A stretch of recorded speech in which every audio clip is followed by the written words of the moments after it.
An interesting and poignant day in Canadian naval history today. It was on this date in 1969 the RCN experienced the worst peacetime accident in its history. HMCS Kootenay was returning to Halifax from international exercises off England when she was ordered to separate from the pack and open it up.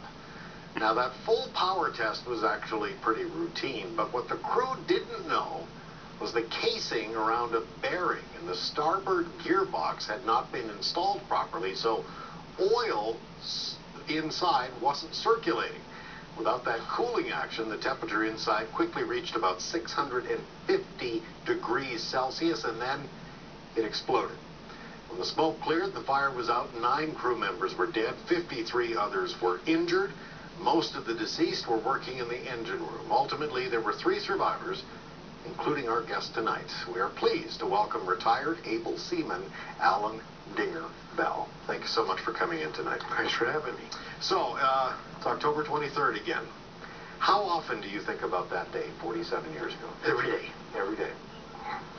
Obviously, a very, very important day for you. Changed our lives. Changed your lives. Let's go back to that morning. What was your job on the ship there? I was the outside roundsman in the engine room. So that means you did what? Took readings in the engine room, and also I went outside the engine room to take different readings at air conditioning plants, stuff like that. You know, refrigeration space, making sure everything was functioning properly. And where were you just before the explosion? In the engine room. Just... Yeah, we were all basically around the throttles, because that's where the fans were that blew the cool air down. Okay. Right? So the Kootenay was backwards to the other ships. Our intake fans were in the after end of the engine room, and our exhaust fans were behind us. So the fans were sucking everything from the after end of the engine room where the gearbox were up to us. And was there any indication that anything was wrong? There was no odd smell, no odd sound? It just overheated and blew? Nothing.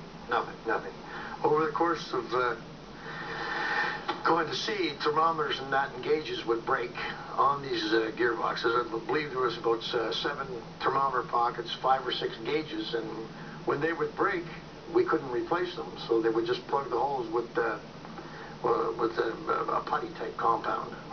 So we had very few thermometers, very few gauges, but that was standard. That was you couldn't get replacement parts, but you had to go to sea. Interesting.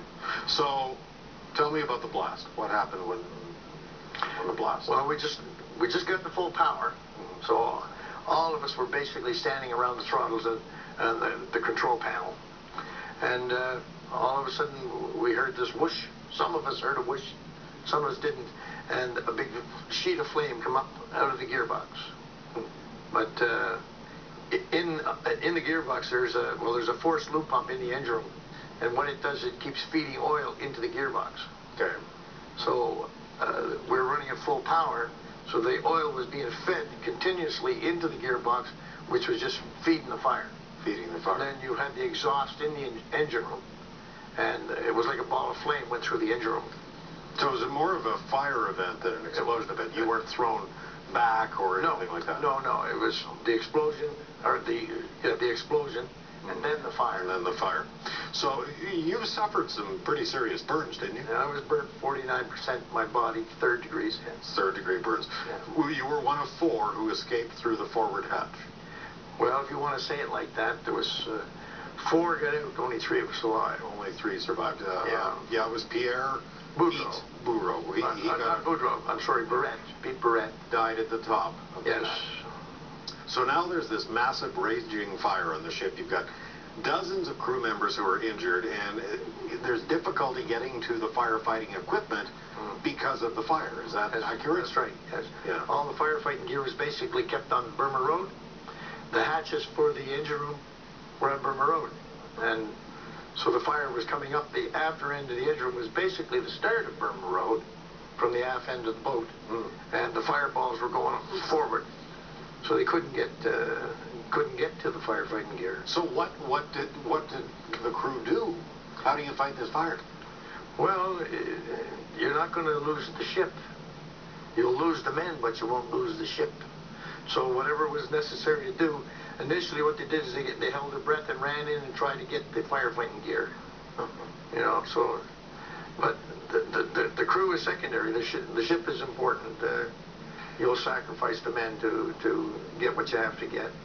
Did I read somewhere scuba divers? Some of the ship's divers, yes. Reifenstein, Sub-Lieutenant Reifenstein, Sub-Lieutenant John Montague, that they donned scuba gear to try to go down and, well, initially Reifenstein was detailed to activate the steam smothering, which is a little box in the deck, and there's handles inside, and you pull them, and they allow superheated steam into the engine room or the boiler room, wherever was necessary to have it.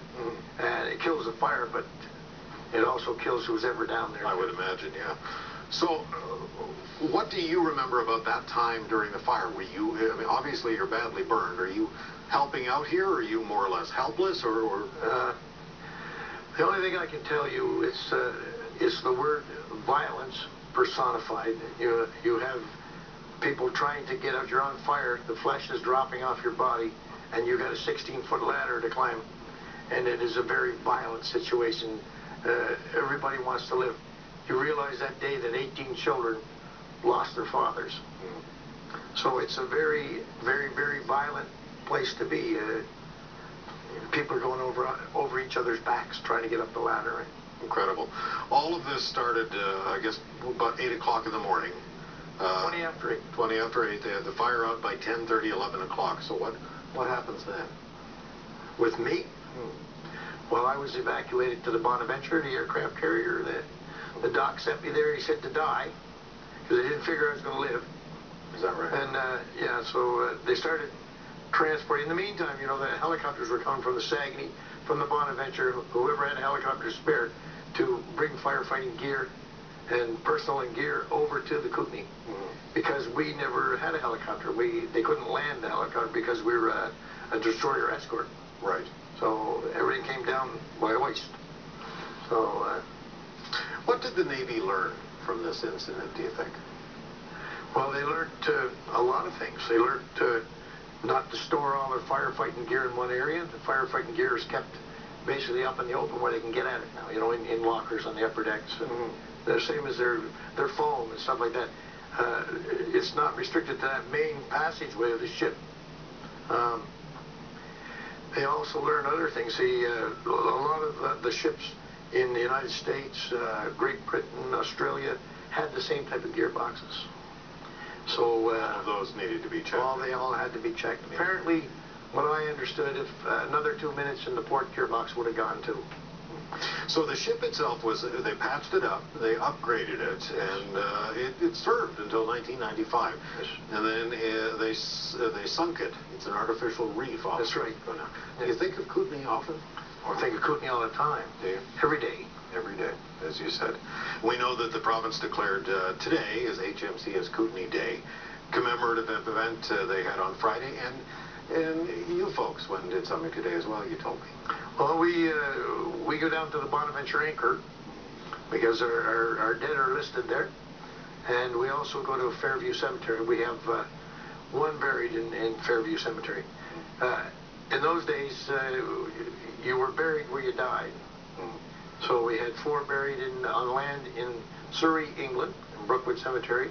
We had 4 buried at sea off of Plymouth.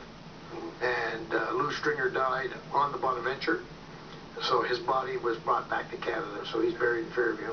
What should people remember about HMCS Kootenay and that day, 47 years ago?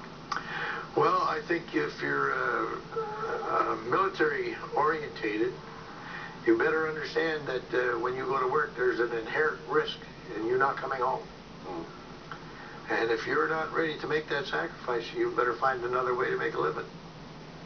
Well, thank you so much for coming in tonight, Dinger. My pleasure.